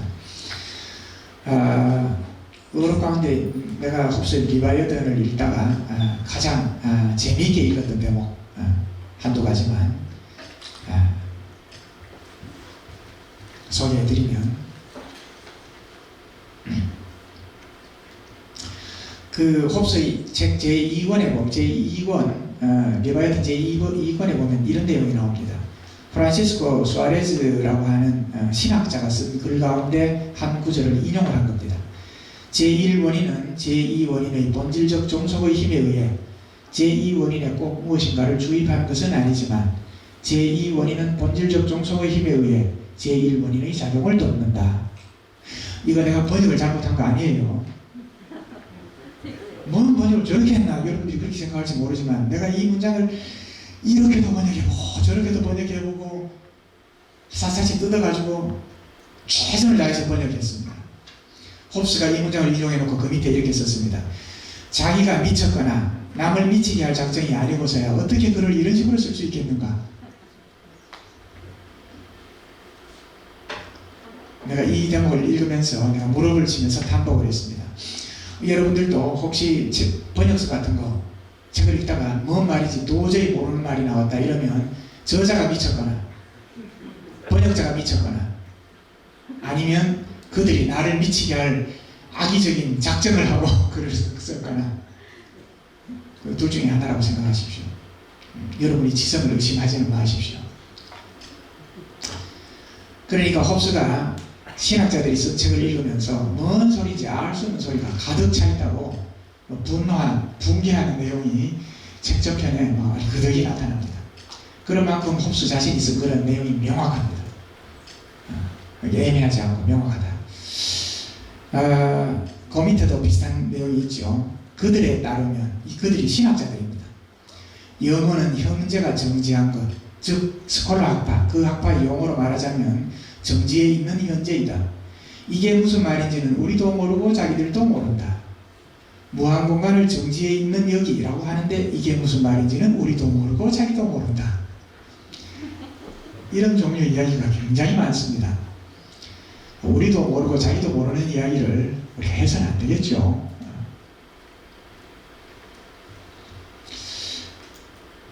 자, 그 다음에 종교와 미신, 머리로 가상하거나 이야기를 듣고 상상하는 보이지 않는 힘에 대한 공포는 공공연하게 인정된 경우는 종교라고 하고 인정되지 않는 경우는 미신이라고 한다. 그 힘이 진실로 우리가 상상한 그대로일 때 진정한 종교라고 한다. 자, 이 내용을 보면 이게 홉스가 종교와 미신과 진정한 종교를 거의 뭐 비슷한 걸로, 카테고리는 거의 같은 걸로 이렇게 친 게 아닌가. 이 사람이 기독교를 거의 미신급으로 지금 말하려고 하는 게 아닌가 하는 의심을 자정할 수가 있겠죠. 그래서 이런 종류의 구절 때문에 홉스는 무신론자라는 그런 의심을 받았고, 그래서 실제로 가톨릭으로부터는 암살의 위협을 줄기차게 당했습니다. 그래서 뭐 우리가 여기저기 피신다니기도 하고, 프랑스로 망명가 있다가 가톨릭으로부터의 그 암살 위협 때문에 다시 또 영국으로 귀국을 하고 뭐 이런 일도 있었습니다. 자, 시간 관계상 또 뭐 조금 제 생각이 재밌다고 생각되는 내용이 좀 있습니다만은 그래도 여기까지 하고 나머지 시간 혹시 질의응답해서 혹시 질문이 있으면 관련된 내용을 답변하도록 하겠습니다. 자, 제 발표는 여기까지 마치도록 하겠습니다. 이 철학 체계를 대표하는 홉스의 철학 요소들 중에 한 편인 철학저서, 그러니까 아까 앞에서 우리 선생님께서 강연 중에 3개 얘기했습니다. 리바이어던이라고 하는 이 대저작을 형성하기 위해서 지난 한 10년간의 그 연구 결과물이 있었는데, 거기 이제 소위 말하는 인간론, 어떻게 따지면 태양계입니다. 그 인간론 부분에 대해서 대략적인 설명을 부탁드립니다. 이제 이게 뭐 어떻게 보면 오늘 강연을 통해서 여러분들에게 설명되지 못했던, 빠졌던 부분을 뭐 간단하게 여러분한테 소개하는 시간을 갖도록 하겠습니다. 예, 선생님 부탁드립니다.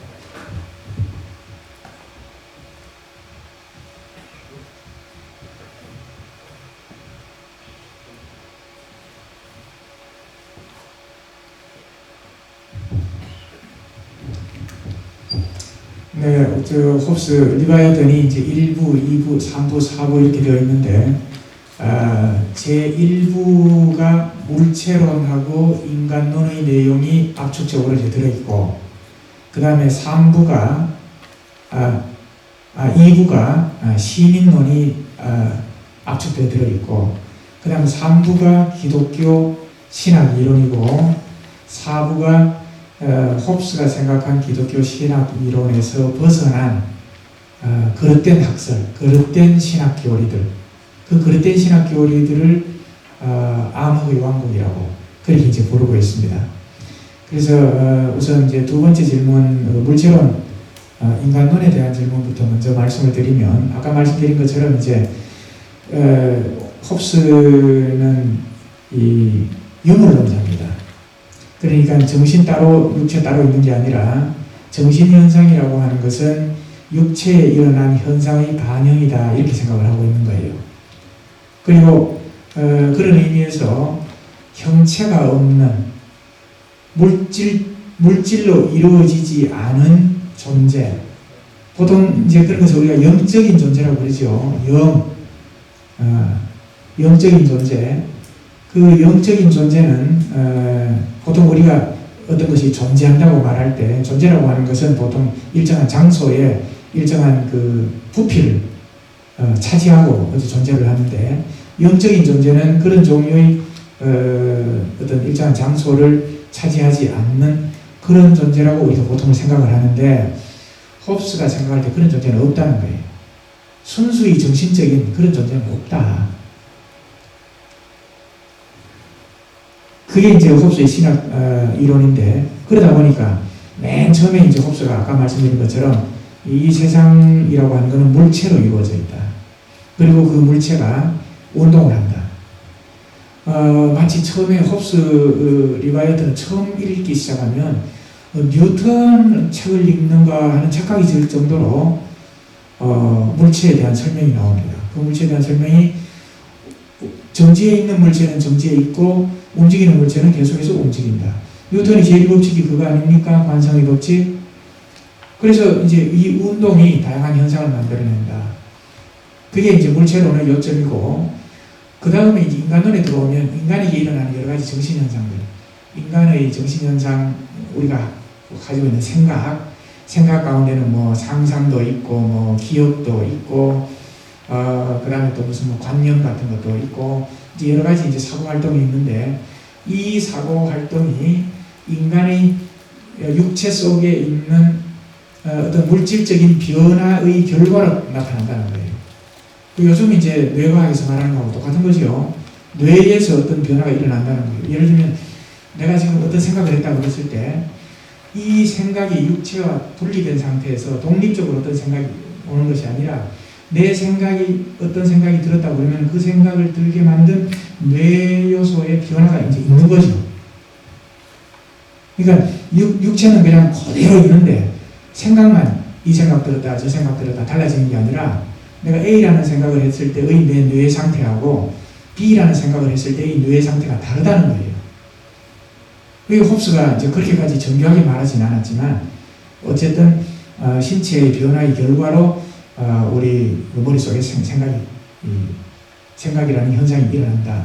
그래서 예를 들면 잠을 잘 때 어떻게 하다가 팔목이 뭐 다른 물건에게 이렇게 눌려 있으면 꿈속에서 내가 다른 사람이 내 목을 조르는 꿈을 꾼다든가 뭐 그런 일이 일어난다는 거예요. 육체에서 일어나는 변화가 결국은 인간의 생각의 변화를 일으킨다. 이제 그런 종류의 설명 기조로 인간에 대해서 설명하는 것이 인간론의 주된 내용입니다. 그리고 이거는 이제 홉스의 리바이어튼 책 일부의 중요한 내용들만 이제 골라가지고 써놓았습니다. 그 다음 두 번째 이제 암흑의 왕국에 대한 이야기는 주로 그 홉스가 생각하는 성경과 하나님에 대한 홉스의 의견을 이제 3부에 적고 4부에는 로마 교황청과 스콜라 신학자들이 강요하고 있는 신학 이론에 대한 비판입니다. 홉스의 그 신학 이론 중에서 조금 독특하다고 할 수 있는 것이 하나님의 왕국에 대한 설명입니다. 홉스에 따르면 하나님의 왕국은 지상에 존재했던 나라이고 그리고 지상에 다시 존재할 나라.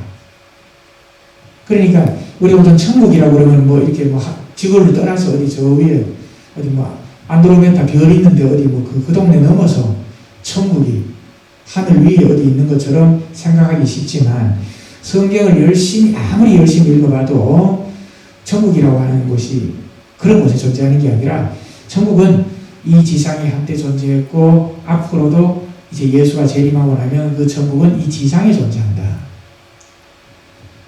그래서 지상에 다시 존재할 나라이기 때문에 과거에 존재했고 앞으로 지상에 다시 존재할 나라이기 때문에 지금 이 지상에 존재하는 게 아니다. 지금 이 지상에 존재하는 게 아니니까 예수와 그 예수의 사도들 12사도 그리고 그 후계자들 바울을 포함한 그 후계자들 그리고 교황 가운데 이제 초대 교황은 이제 베드로죠. 교황, 제사장, 목사 이런 사람들은 현재 여기 하나님 왕국이 현재 존재하는 게 아니니까 주권자가 아니고 앞으로 오게 될 하나님 나라의 일종의 외교사절 같은 것이다. 따라서 전도와 권고를 할 수 있을 뿐이지 명령을 할 수는 없다. 그러니까 로마 교황이 무슨 뭐 기독교 국가 인민들한테 뭐 이래라 저래라 명령할 권한 없는 거다. 그런데 마치 그런 권한이 있는 것처럼 그렇게 행세하는 것은 그릇된 신화의 이론이고 그것이 바로 우리 기독교 사회를 암흑천지로 만들고 있다. 이제 그런 종류의 이야기입니다. 그래서 현재 하나님의 왕국은 현재는 존재하지 않기 때문에 예수가 재림할 때까지 이 세상의 주권자는 왕이다. 성직자나 로마 교황이 아니라 왕이다. 이제 이게 그 홉스의 주된 이제 신학 이론이고 그 다음에 이제 그 하나님의 왕국에 들어갈 수 있는 조건 말하자면 입국 허가 이런 거겠죠. 비자 발급 조건 이런 겁니다. 하나님 나라에 들어가는 비자 발급 조건이 구약 시대에는 할례를 받고 그리고 유월절을 지키는 거 그리고 각종 이제 율법을 이제 지키는 거죠. 그런 거였는데 신학 시대에 와서는 예수가 등장한 이후에는 세례를 받고 성찬례를 하는 것, 떡과 떡과 포도주 이렇게 떼는 의식이 있지 않습니까? 그 다음에 이제 물로 이렇게 거듭나는 이 세례를 받는 거 형식적인 요건은 그것이고, 그 다음에 이제 하늘나라에 들어가기 위하여 이 세상에서 지켜야 할 조건이라고 하는 것은 예수가 그리스도라는 것을 믿고 고백하는 것. 자, 예수는 사람 이름이에요. 그리스도는 이제 메시아라는 뜻입니다. 그러니까 구약 성서에서 하나님이 이제 때가 되면 내가 메시아를, 너희들을 구원해줄 메시아를 내가 보내겠다라고 구약에서 약속을 하셨는데, 그 메시아가 바로 예수라는 사람이다 하는 겁니다. 그 예수를 메시아, 즉 그리스도라고 믿는 것, 예수가 그리스도입니다 라고 믿고 고백하는 것, 그냥 그거라는 거예요. 그렇게만 하면, 이렇게 예수가 그리스도라는 것을 믿고 고백하는 것과, 그리고 세례를 받고, 그리고 성찬대 떡과 포도주를 떼는 의식을 하기만 하면 그것으로 하늘나라에 들어갈 수 있다, 천국에 갈 수 있다. 이것 외에 무슨 다른 조건을 내걸어서 연봉도 많이 내야 천국에 간다 그러고 뭐 이런 건 다 암흑 이론이다. 그거는 사람 인민들을 갈취하기 위해서 만들어낸 그릇된 신학 이론이다. 이제 이것이 홉스의 주장이고, 그 외에 뭐 천사라든가 뭐 지옥이라든가 사탄 이런 것에 대해서도 조금 신학적으로 정교한 설명을 하고 있습니다. 특히 재미있는 것은 이제 사탄이라고 하는 게 우리가 이제 그 성경을 이렇게 읽다가 보면 사탄이라는 게 뭐 이렇게 그 악의 무리를 거느리는 대왕 같은 무슨 인격체 같은 걸로 등장을 하는데, 이 사탄이라는 말이 처음 등장한 히브리 성경의 그 히브리어로 보면 이 사탄이라는 말이 어떤 고유명사로서 어떤 인격을 지칭하는 것이 아니라 원래는 에너미, 즉 적을 그냥 나타내는 보통 명사였다. 그냥 적이라고 하는 일반적인 어떤 대상을 지칭하는 것인데, 이게 번역되어서 사탄으로 번역되고 뭐 이렇게 하는 동안에 마치 그 여호와 하나님처럼 이렇게 인격신처럼 이렇게 변했다. 뭐 이런 종류의 주장이라든가, 이런 약간 정통적인 신학 이론하고는 약간 달라 보이는 것들이 조금은 있는데, 어쨌든 이 암흑의 세상이라고 하는 것은 천국에 들어가기 위한 입국 조건에 대해서 목사들이 또는 신부들이 마음대로 이리저리 규정을 정해가지고 인민들을 갈취하는 그런 종류의 신학 이론이 바로 암흑 천지를 만들고 있다는 뜻에서 암흑의 왕국이라는 제목을 붙여서 쓰고 있습니다. 이상입니다. 예, 고맙습니다. 예, 교수님 말씀 감사하게 잘 들었습니다. 만촌동에서 온 이병욱이라고 합니다. 상당히 어려운 좀 내용이었는데 교수님 말씀을 들으니까 한결 좀 머리가 좀 맑아진 그런 느낌이 들었습니다. 첫 번째 질문은 현재 사회에 이런 그 홉스의 생각을 한번 이제 비견해 봤을 때, 물론 기본적인 속성은 동일합니다만 똑같다 생각하는 훨씬 더 현대 사회가 좀 복잡하고 다양하고 우리가 일률적으로 말할 수 없을 정도로 이해관계가 좀 복잡한 그런 면이 있습니다. 그래서 제가 질문 드리고 싶은 것은 이렇게 복잡하고 다양하고 이해관계가 복잡할 때일수록 우리가 더 소통하고 좀 들어보고 수기도 하고 그렇게 해야 될에도 불구하고 더욱더 이렇게 뭐랄까 남의 이야기를 듣지 않고 좀 확정 편향적이고 이런 면이 점점 더 늘어나고 미디어나 여러 가지 도구가 발달함에도 불구하고 왜 이런 경향이 점점 더 심해지는 건지 한번 여쭤보고 싶고요. 두 번째는 아까 잠깐 말씀하셨듯이 현재 우크라이나 그런 전쟁이 있는데 저희가 지금 뭐 아프리카 내전도 아니고 이런 21세기에 이런 전쟁이 일어난다는 것이 이런 정말 이성의 시대가 아니고 다시 중세의 시대로 돌아가는 것이 아닌가 그런 느낌이 들 때도 있습니다. 정치학자로서 교수님 생각에 이제 우리가 주변 뉴스를 보면 이제 이건 또 다른 시작일 뿐이고 뭐 대만에 또 전쟁이 날 수도 있다. 또 더 가면 우리 남북한에도 더 위기가 올 수 있다. 이런 말을 많이 하는데 정치학자로서 교수님 생각은 어떠신지 한번 여쭤보고 싶습니다. 예. 뭐 아주 현실적인 질문이면서도 상당히 어려운 질문이긴 합니다. 사실 그 두 번째 질문과 관련해서는 뭐 강연 내용에서 사실 나왔지만 이 홉스가 전쟁이 아닌 리바이어단을 통해서 평화를 그렇게 강구했던 이유는 당대가 뭐 30년 전쟁 포함해서 영국 내에도 늘 전쟁터였고, 하지만 홉스가 제일 위험하게 느꼈던 게 바로 국내 내전, 그 다음 국제관계 충돌입니다. 자연 상태는 사실 그렇게 뭐 우리는 마음에 대한 마음의 투쟁 뭐 이렇게 홉스는 다 그것만 얘기한 것처럼 얘기하는데, 세계 상태를 두고 보면 자연 상태보다는 홉스가 가장 겁내했던 게 바로 그 내전, 당장 일어나고 있는 그 안에 국민들끼리 갈등 싸움, 그 다음 국제 간의 충돌, 이제 이런 것들이었거든요. 그것들이 지금 또 현재화하고 있기 때문에 홉스가 고민했던 것들은 여전히 의미가 있으리라 생각을 합니다. 그 두 가지 질문과 관련해서 좀 아주 지혜로운 답변을 한번 주시면 좋겠습니다. 네, 굉장히 어려운 질문입니다. 둘 다 너무나도 좀 원칙적인 질문이라서, 첫 번째는 이 문명은 발달했다고 하고 사람도 점점 더 똑똑해진 것 같기는 한데 왜 우리 삶의 조건이 이렇게 팍팍하고 우리 인생이 별로 나아진 것 같지 않느냐, 이런 취지의 설명 같아요. 사람들 사이의 관계도 더욱더 뭐 소통 수단도 많아지고 소통도 빈번해진 것 같고, 또 뭐 아까 이 교수님 말씀하신 것처럼 우크라이나 뭐 러시아 전쟁도 그냥 실시간으로 중계되다시피 해서 우리가 볼 수 있는 이런 그 지구촌 시대에 살면서도 왜 우리가 삶이 이렇게 어려워졌을까? 제가 그걸 어떻게 알겠습니까?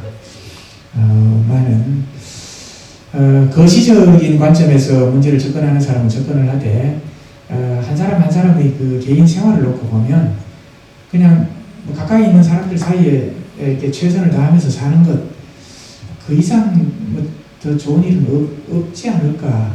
그러니까 멀리 있는 것에 대한 염려보다는 내 가까이 있는 것에 대한 어떤 개선, 뭐 아주 작게는 뭐 가족 관계부터 시작해가지고 내가 이렇게 참여하고 있는 공동체, 작은 단위 공동체, 그곳에서 내가 뭔가 노력을 통해서 개선할 수 있는 게 뭐가 있을까를 생각하는 게 더 실천적일 것 같아요. 이거 러시아 우크라이나 싸우는 거 저거 안 싸우게 할 수 없나? 이건 아무리 생각해도 한 개인 차원에서 답이 안 나와요, 그런 거는. 근데 내 아내하고의 갈등을 좀 줄이는 방법 없을까? 또는 내 딸하고의 관계를 좀 개선하는 방법이 없을까? 이제 이런 사고는 어쩌면 결실을 얻을 수 있을지도 모르니까, 결국 뭐 좀 실천적으로 얘기하면 가까운 데 있어서 이 문제를 해결하도록 이렇게 노력해 보는 것, 그것밖에 없을 것 같습니다.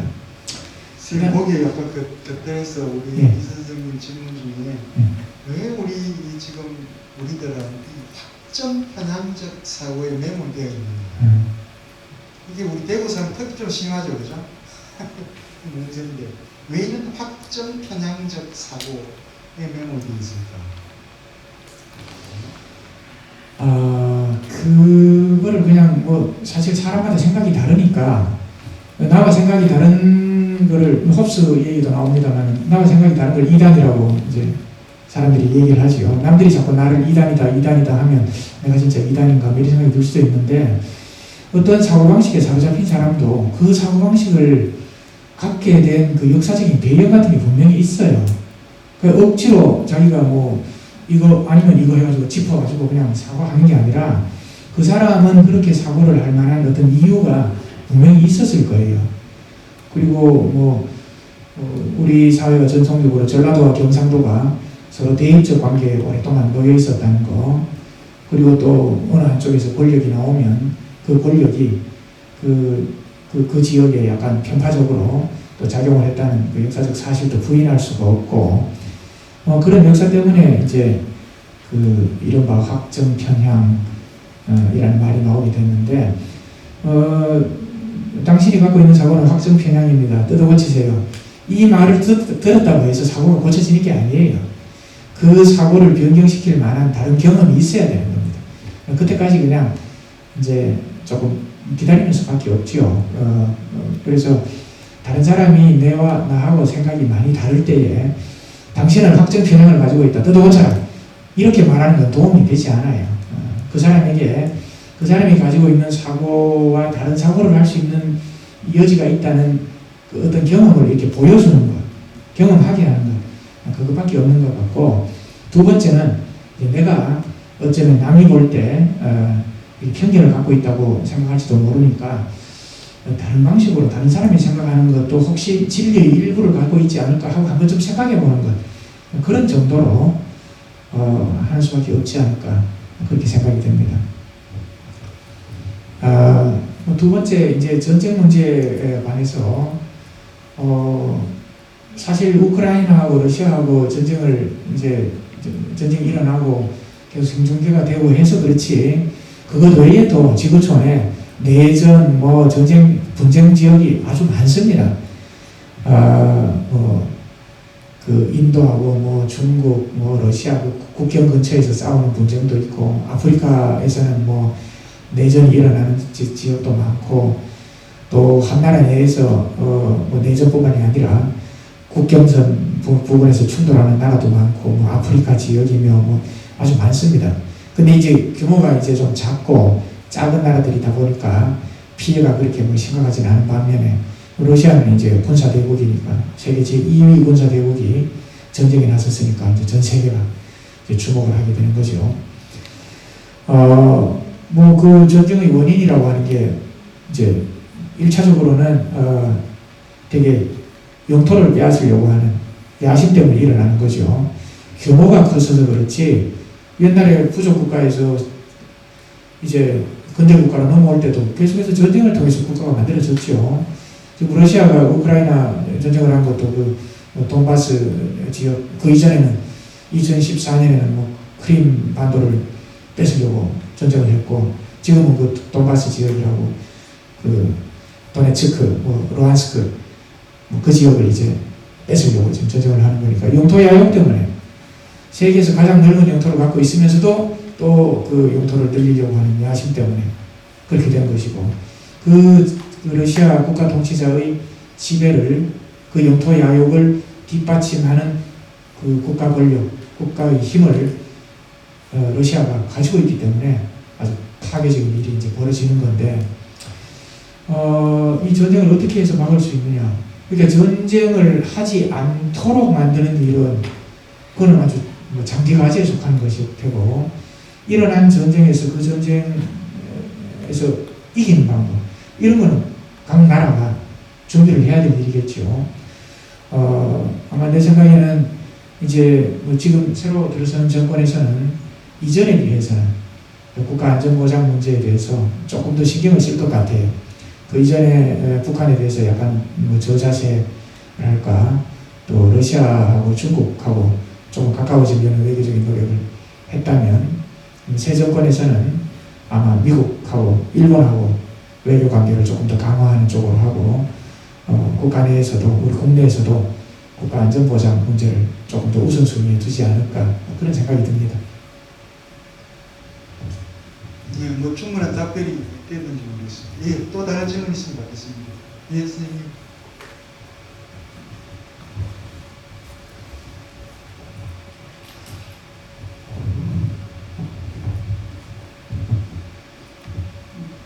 동덕동에서 온 김봉수입니다. 홉스가 한 학술적인 노력이 왕성했을 때 심취했던 게 히랍 보전과 라틴어 보전을 상당히 깊게 연구했던 모양입니다. 그 결과로 기원전 아테네에서 역사가로 알려진 투키디데스가 쓴 펠로폰네소스의 전쟁사를 원래 히랍어로 썼던 건데 최초로 영어로 번역했던 역작으로 남아있답니다. 이 저서에서 우리가 가끔가다 인용하는 역사는 영원히 되게 된다 하는 이런 전쟁사, 그러니까 스파르타하고 아테네하고 전쟁에 싸웠던 전쟁사 모양인데 이 책에 대해서 혹시 한 말씀 해주시면 고맙겠습니다. 선생님 혹시 이 영어 번역에 대해서 한 말씀입니까? 아니면 이 책, 텔레포네소스 전쟁사에 예, 대해서? 홉스를 얘기할 때에 예.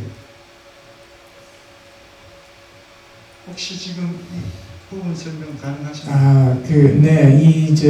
홉스가 이제 그리스하고 라틴어에 아주 이제 정통했고 젊은 시절에는 그리스와 라틴어로 된 고전들을 아주 많이 읽었습니다. 그리고 이제 그리스어로 된 작품들 오디세이아 같은 거를 이제 영어로 번역하기도 하고 했는데 그 펠로폰네소스 전쟁사를 이제 번역한 내용에 대해서는 저도 자세히는 모릅니다. 여기서 전쟁에 대한 홉스의 특별한 어떤 입장을 드러냈다든가 이런 거에 대해서는 제가 아는 바가 별로 없습니다.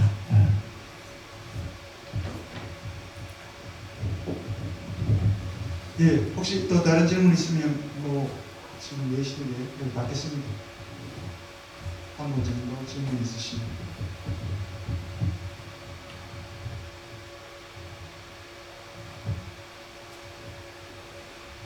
이 침묵은 제가 맞춰도 좋다고 이렇게 신호로 받아도 되겠습니까?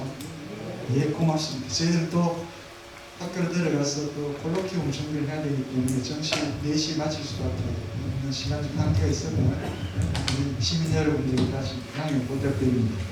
자, 오늘 사회계약의 목적은 무엇인가? 토마스 홉스와 관련해서 여러분들에게 아주 편안하고 쉽게 이렇게 설명해 주신 우리 대전대학교 진석용 교수님의 여러분 큰 격려의 박수 한번 부탁드립니다. 다음 주제가 이게 참 논란거리입니다. 특히 우리 현대사회 관련해서는 참 논란거리인데 이 소위 말하는 재산권, 소유권의 문제입니다. 이걸 마치 천부인권처럼 그렇게 주장을 했던 인간의 가장 근본적인 권리 하나로 주장을 했던 존 노크의 사상을 한번 들여다보게 될 것 같습니다. 다음 시간에 저희들은 삼지대학교 김성우 교수를 모시고 소유는 불가침의 권리인가? 라고 하는 주제를 가지고 여러분들을 만날 수 있도록 하겠습니다. 오늘 끝까지 참석해 주신 여러분들에게 감사를 드리고요. 한절기입니다. 감기 조심하시고요. 이제 오미크론 따라서 항상 건강에 유념하시고요. 다음 시간에도 오늘처럼 건강한 모습으로 여러분들 만나 뵐 수 있기를 바라겠습니다. 고맙습니다. 안녕히 들어가십시오.